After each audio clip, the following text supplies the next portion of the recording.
Bonjour à tous, camarades et citoyens, camarades et citoyens, camarades et citoyennes. Alors, aujourd'hui, on va faire une lecture d'articles tout à fait intéressante. Assez intéressante. Et c'est un article qui date du 3 novembre 2014, qui est assez intéressant, au passage. Bon, il y aura peut-être des petits points de nuance à évoquer ensuite, mais voilà. Donc, on commence. C'est un article de Denis Collin, un philosophe tout à fait un intellectuel assez intéressant. Voilà. Donc, Denis Collin, la forme achevée de la République et la République sociale. Denis Collin est un philosophe spécialiste de la pensée de Karl Marx, quoique refusant le qualificatif de marxiste, mais également de Machiavel et Spinoza. Penseur de la lutte de classe, il tente de concilier les traditions socialistes et républicaines. Il coanime par ailleurs le site d'information politique La Sociale. Le comptoir. À propos du terme républicain, Pierre-Joseph Proudhon écrivait ce mot ne précise rien, et ajoutait quiconque veut dire la chose publique sous quelque forme de gouvernement que ce soit peut se dire républicain. Qu'entendez-vous par ce mot?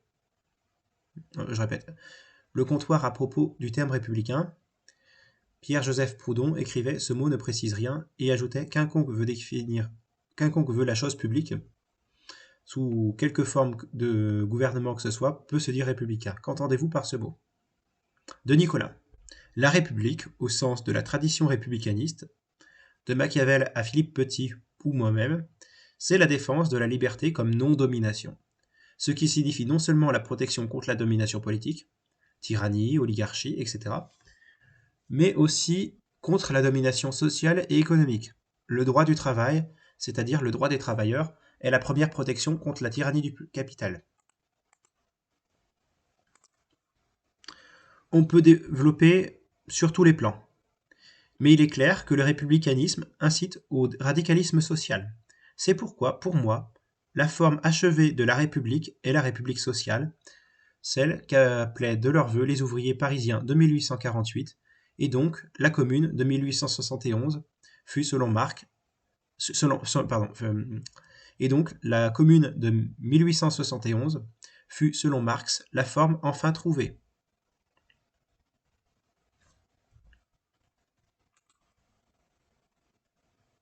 Vous tentez de concilier le socialisme avec la tradition républicaine. Mais n'avez-vous pas peur, comme Lénine avançait à Jaurès, que la République soit incompatible avec la lutte de classe? La République, au sens où je l'entends, suppose le conflit. En bon machiavélien, je soutiens que c'est le conflit qui est favorable à la liberté. Quand la lutte de classe est étouffée et que les travailleurs supportent sans broncher l'arrogance des grands, c'est que la République va très mal. La République est le cadre le plus favorable à l'activité politique des travailleurs, et plus généralement des classes populaires. C'est le meilleur régime pour préparer une véritable transformation sociale. Sur ce point, du reste, je suis un élève fidèle de Marx, que je trouve infiniment supérieur à Lénine et à Jaurès, quel que soit mon respect pour ces deux personnages. J'ajouterais que la République que critiquait Lénine était la Troisième République, celle dont Engels disait qu'elle était un empire, sans empereur, formellement républicaine à l'intérieur des frontières nationales, mais instrument d'oppression des peuples colonisés.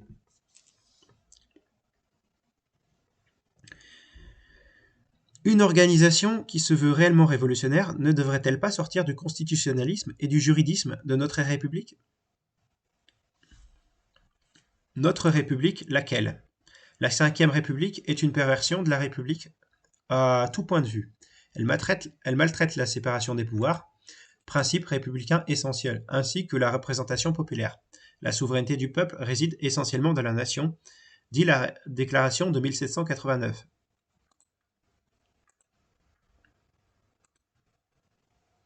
Elle est plutôt une monarchie élective, doublée d'une oligarchie interne, dans cette quasi-fusion entre la haute fonction publique et le dirigeant du grand capital. Tout le monde voit bien que le système inventé par De Gaulle est à bout de souffle. Une nouvelle république parlementaire appuyée sur la Déclaration des droits de 1946 serait un considérable pas en avant. La république, où je l'entends, suppose le conflit. Non, j'ai répété le truc. Ouais. La république, en s'opposant clairement à toute forme d'organisation communautaire, n'est-elle pas un système atomisant et donc par nature anticommuniste, dont la racine est la Gemeinwesen, communauté de Karl Marx?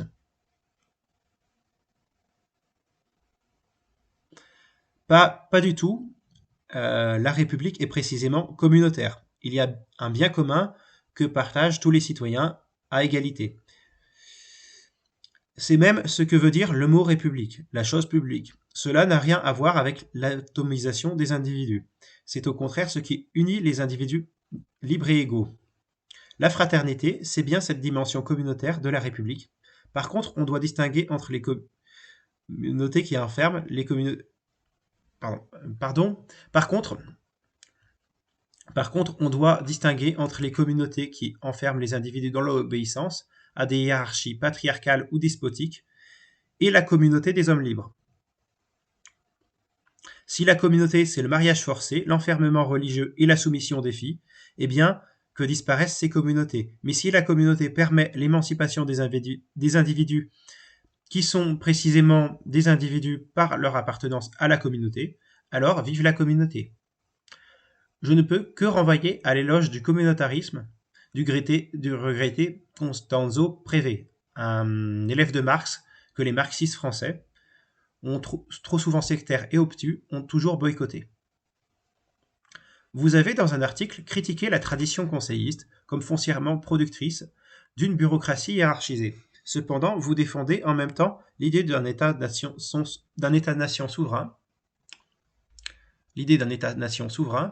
Si on suit la tradition conseilliste et anarchiste, l'État est une entité séparée de la société, constituée d'après un modèle hiérarchique et autoritaire hérité du féodalisme. Ne pensez-vous pas que l'État est synonyme de bureaucratie et donc de négation de la souveraineté populaire? Il faudrait qu'on explique comment pourrait fonctionner avec un minimum de coordination collective une société faite de conseils ouvriers. On coordonne les conseils à l'échelle d'une ville, ceux d'une ville à l'échelle d'une région, etc. et on reconstruit une très belle pyramide bureaucratique. En outre, quelle instance assure la défense des intérêts de la population dans son ensemble, indépendamment de l'appartenance à telle ou telle entreprise? Que font les retraités, les jeunes encore étudiants? On me dira qu'ils éliront un conseil local, ça s'appelle chez nous un conseil municipal, et ces élus locaux, ils éliront un conseil national, chez nous ça s'appelle le Sénat. La pyramide des conseils est précisément, quand elle se stabilise, un système hiérarchique et autoritaire. On a vu l'incapacité des soviets à rester des organes démocratiques dès les premiers mois de la révolution russe. Les anarchistes et les conseillistes pensent que l'État doit disparaître. Mais à un horizon humain prévisible, c'est impossible. C'est supposer que nous pourrions vivre dans un pays de cocagne où le problème de la répartition de ressources rares ne se pose plus. C'est supposer que nous pourrions vivre dans le pays de cocagne où le problème de la répartition de ressources rares ne se pose plus, où les contradictions entre l'individu comme consommateur et l'individu comme producteur auraient disparu, où les hommes vivraient tous de leur plein consentement sous la conduite de la raison, comme dirait mon maître Spinoza. Mais comme la réalité n'est pas celle-là, le rêve utopique se transforme en cauchemar, l'avant-garde éclairée se propose illico de produire l'homme nouveau. C'est le rêve de Karl Marx transformé, c'est le rêve de Karl Marx transformé en cauchemar. Voir mon livre Le cauchemar de Marx, Max Milo, 2009.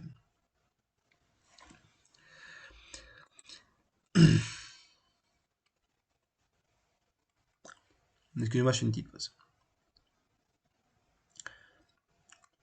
Le désir d'autonomie des classes populaires s'est généralement exprimé sous la forme de la démocratie directe, qui fut souvent réprimée par ceux qui se prétendaient les représentants du peuple.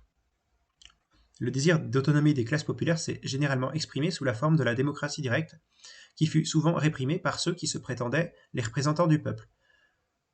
On sait que l'émergence de la démocratie représentative est concomitante de celle du capitalisme industriel et du triomphe du libéralisme. Et on sait que pour des philosophes aussi divers qu'Aristote, Rousseau, Montesquieu et Castoriadis, elle n'est pas la démocratie. Quelle est votre position par rapport au débat entre gouvernement représentatif et démocratie directe? La démocratie directe suppose plusieurs conditions. Une taille restreinte de la communauté politique. Aristote et Rousseau sont très clairs sur ce point. Et une activité permanente des citoyens. Ce dernier point est peu compatible avec l'idée que nous nous faisons généralement de la liberté aujourd'hui. Est citoyen celui qui participe à la magistrature, disait Aristote. Mais le citoyen a aussi le droit de ne pas faire de politique. Je ne suis pas certain qu'il soit bon de le forcer à être libre, comme on le fait dire à Rousseau, dans un passage souvent mal compris. Donc oui, dans les périodes de crise révolutionnaire, la démocratie directe affirme sa supériorité. Mais dans les périodes calmes, tous les défauts de la politique politicienne reprennent le dessus et les assemblées deviennent le champ clos des factions et des groupes qui veulent d'abord le pouvoir. Quiconque a un peu participé au mouvement des années 1970 et 1980 sait comment les choses se passent quand le mouvement a atteint son acmé et commence à refluer. Je rappellerai aussi que le modèle révolutionnaire par excellence, la Commune de Paris, était une démocratie représentative. On peut avoir une démocratie représentative à peu près démocratique à condition de respecter quelques conditions élémentaires. 1. La séparation des pouvoirs. 2. Des mandats courts. 4 ans serait vraiment un très grand maximum. 2 ou 3 ans serait très bien. 3. Représentation proportionnelle à tout niveau. 4. Une large déconcentration avec le retour à l'autonomie communale, c'est-à-dire exactement le contraire de ce que font aujourd'hui nos gouvernants. Il faudrait aussi assurer la participation de tous à égalité dans le forum public. Cela demanderait notamment la fin des monopoles de presse et la répartition égalitaire des fonds destinés à l'action politique. Et enfin 5, favoriser chaque fois que possible la démocratie directe, non pas pour consulter, mais pour décider par la voie du référendum. Dernière condition et non la moindre, l'éducation, le développement d'une instruction publique propre à permettre aux citoyens de se former un jugement éclairé. Et non la moindre, l'éducation, le développement d'une instruction publique propre à permettre aux citoyens de se former un jugement éclairé. Et là encore, on fait aujourd'hui très exactement le contraire, quand nous voyons droite et gauche unies depuis plus de 3 décennies pour détruire l'école publique et la transformer en machine à formater des cerveaux employables. Pour détruire l'école publique et la transformer en machine à formater des cerveaux employables. Vous critiquez régulièrement la pertinence du clivage gauche-droite au nom de la lutte des classes et du marxisme. Et nous pensons en effet, à l'instar de Jean-Claude Michéa, que le socialisme est différent de la gauche. Cependant, comment sortir aujourd'hui du clivage gauche-droite sans tomber dans une impasse frontiste d'une Marine Le Pen néo-droitiste, d'un Alain de Benoît ou fasciste dans les impasses frontistes d'une Marine Le Pen, néo-droitiste d'un Alain de Benoît ou fasciste d'un Alain Soral.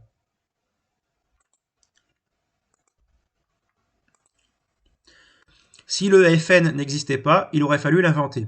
C'est d'ailleurs ce qu'on a fait. Le clivage gauche-droite n'est précisément pas un clivage de classe. Le PS et l'UMP sont les deux parties du business. Valls l'a dit textuellement à City. Et Madame Le Pen est leur faire valoir. Si vous ne voulez pas du FN, votez pour nous, disent-ils. En cela, le FN est bien un parti du système. Je refuse toute cette logorée de l'antifascisme de Pacotti qui assimile Michéa à de Benoît et de Benoît à Soral, etc. Michéa est un penseur fort et respectable, de Benoît est un homme intelligent, et je le trouve moins droitiste et plus fréquentable que les petits marquis du PS. Les défenseurs acharnés du capital, les inquisiteurs qui veulent brûler les hérétiques, qui ne croient pas aux vertus du marché, les maîtres de la magouille et de la corruption, qui constituent l'essentiel de ce qui s'appelle aujourd'hui la gauche. Par rapport à Valls, de Benoît est un vrai gauchiste. Telle est la réalité quand on sort des étiquettes convenues et du grand cirque politicien destiné à couper le temps de cerveau disponible des citoyens. Si l'on veut combattre Madame Le Pen, il faut commencer par rompre avec ce milieu fangeux de la gauche, entre guillemets, cesser de laisser au FN le drapeau de la souveraineté du peuple, donc pensez donc que le FN est aujourd'hui presque le seul parti à réclamer des hausses de salaire. C'est là qu'est la véritable honte des prétendus partis de gauche. Le FN, en réalité, est un parti défenseur du capital. Sa ligne est celle du corporatisme, de l'association capital-travail.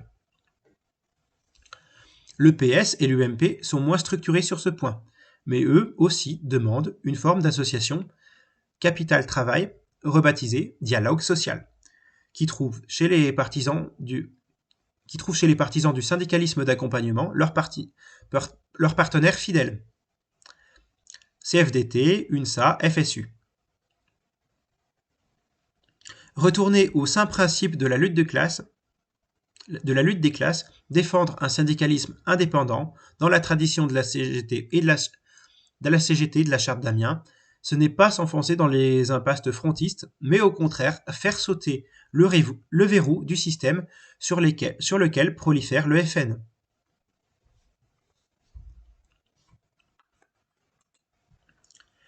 Les partis dominants se revendiquent tous du libéralisme, et même les partis politiques dits contestataires se revendiquent d'un certain libéralisme politique et culturel du côté de la gauche radicale, économique du côté de la droite radicale.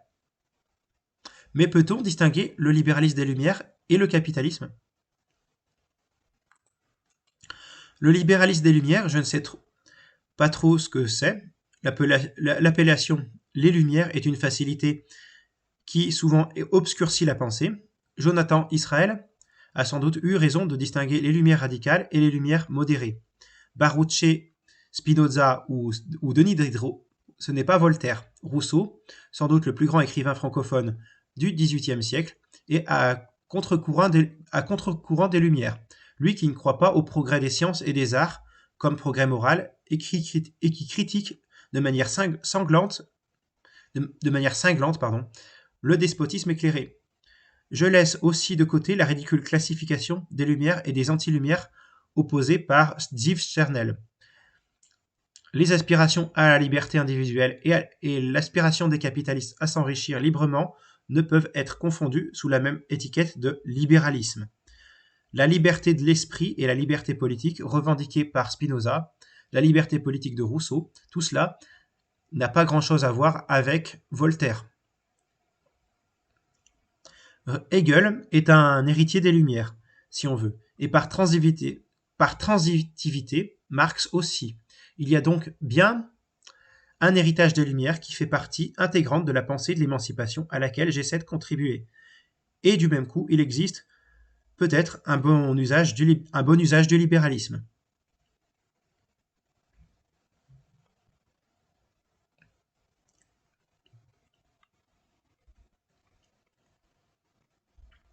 Vivons-nous vraiment, du reste, dans des sociétés libérales?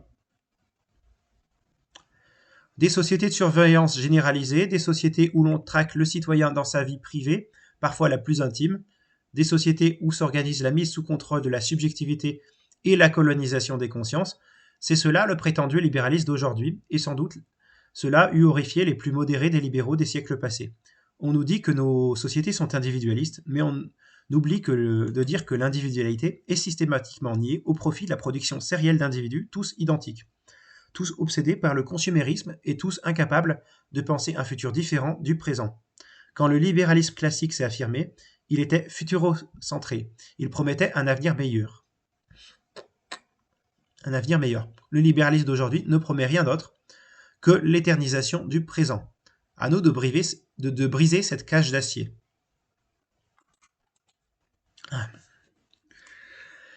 Donc, qu'est-ce qu'on peut dire de cet article? Tout à fait intéressant. L'article de Nicolas reprend l'articulation République et socialisme, ce que j'approuve.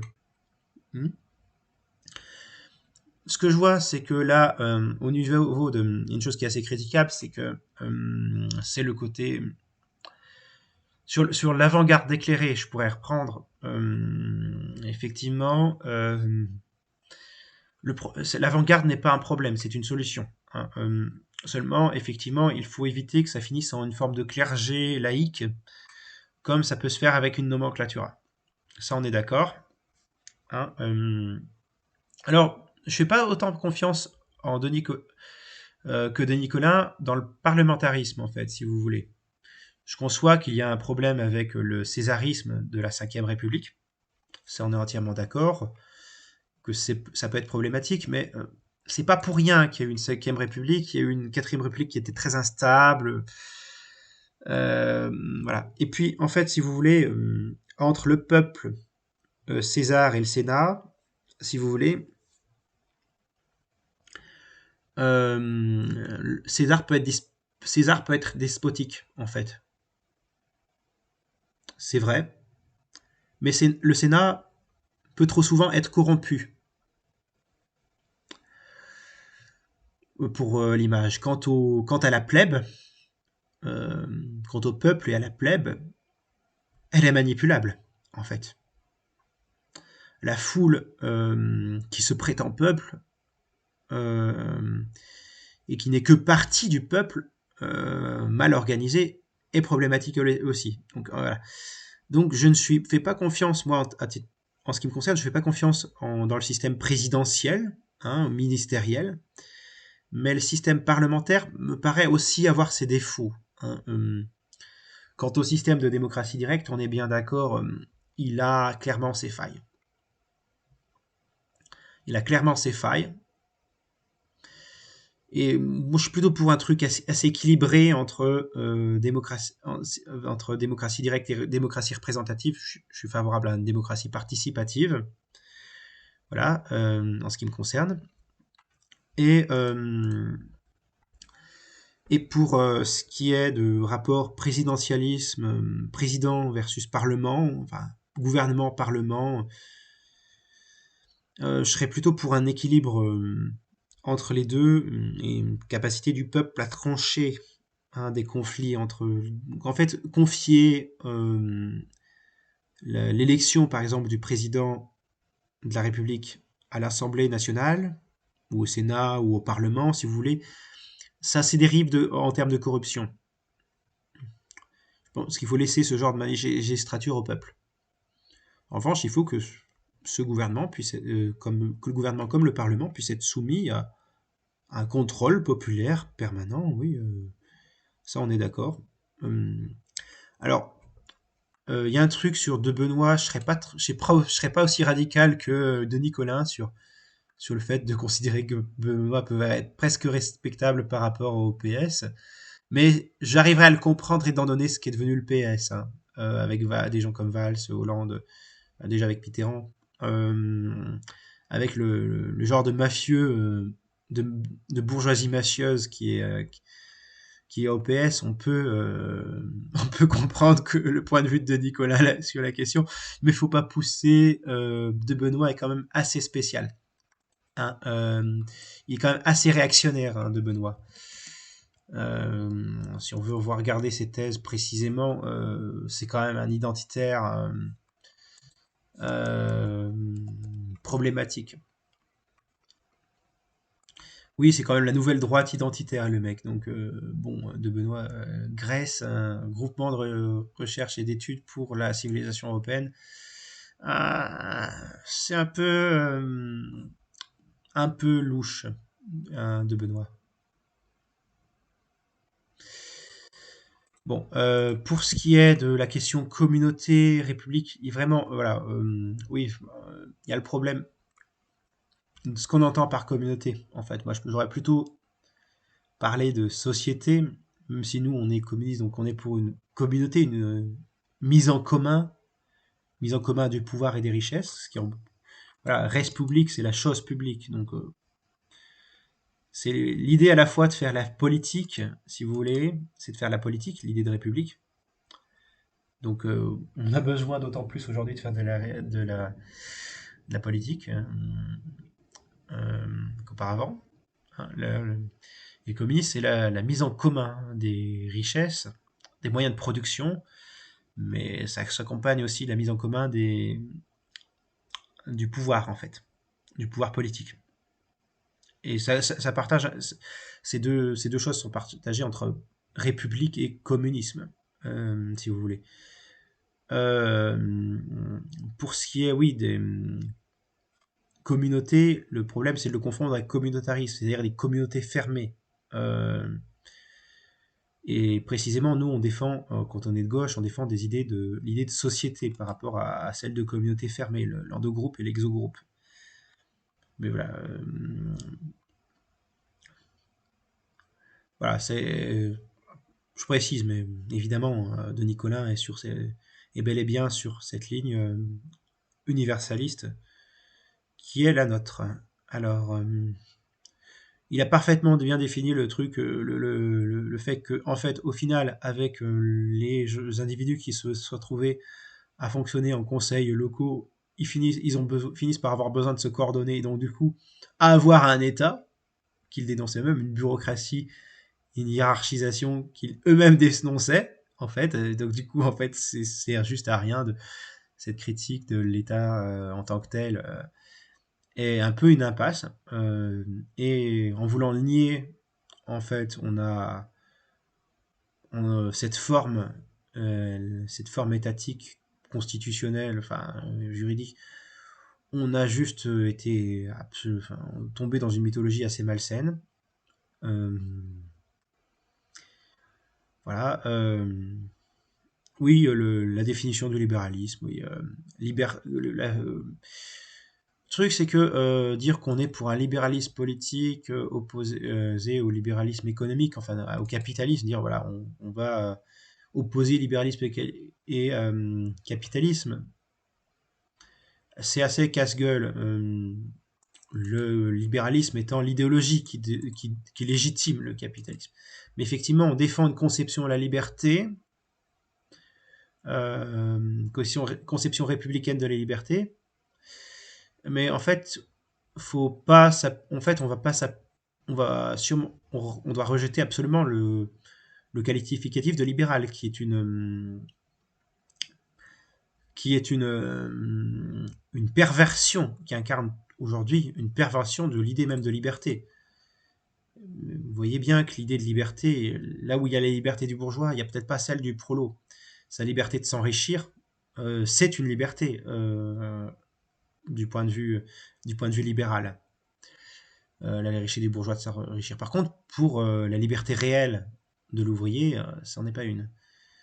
Pour ça qu'on a besoin d'une dictature du prolétariat, c'est-à-dire d'être capable de fixer des limites à la bourgeoisie, c'est-à-dire d'être capable d'être combatif et de mettre en place la dictature de la majorité, qui est celle du prolétariat, à la minorité, qui est celle de la bourgeoisie, en fait. Et donc c'est tout à fait compatible, l'idée de dictature du prolétariat, avec l'idée d'une république sociale, démocratique, pluraliste. Mais l'idée, c'est qu'on est que par la socialisation des moyens de production, par les conseils ouvriers, par un parti d'avant-garde qui éduque politiquement les masses, hein, on puisse arriver au socialisme et donc au socialisme communiste qui est, enfin au communisme qui en fait est la victoire globale sur le capital en fait le communisme. C'est une extension du socialisme au niveau international. Éventuellement plus avoir besoin de l'appareil d'État, puisque chez Antoine Vatan dans son livre dans son livre Antoine Vatan, la situation de la classe laborieuse en France, Antoine Vatan, si vous voulez, aux éditions Delga, Antoine Vatan fait une distinction tout à fait intéressante entre l'appareil d'État et l'État en tant que l'ensemble social, enfin l'État, l'État social n'existait pas au 19e siècle, entre l'État, qui est tout à fait compatible avec le communisme, et l'appareil d'État qui en fait est l'appareil répressif qu'utilise la bourgeoisie, et que le prolétariat saisit à la bourgeoisie pour devenir État. Enfin, donc du coup, enfin, dire, c'est un truc Michel Michou ça fait assez Michel Michou par rapport à la théorie des dépassements de l'État, mais c'est tout à fait intéressant chez Antoine Vatan, cette distinction entre État et appareil d'État, si vous voulez. Mais oui, il faut défendre une conception républicaine, si vous voulez, quand on est communiste, socialiste. Communiste comme Thorez,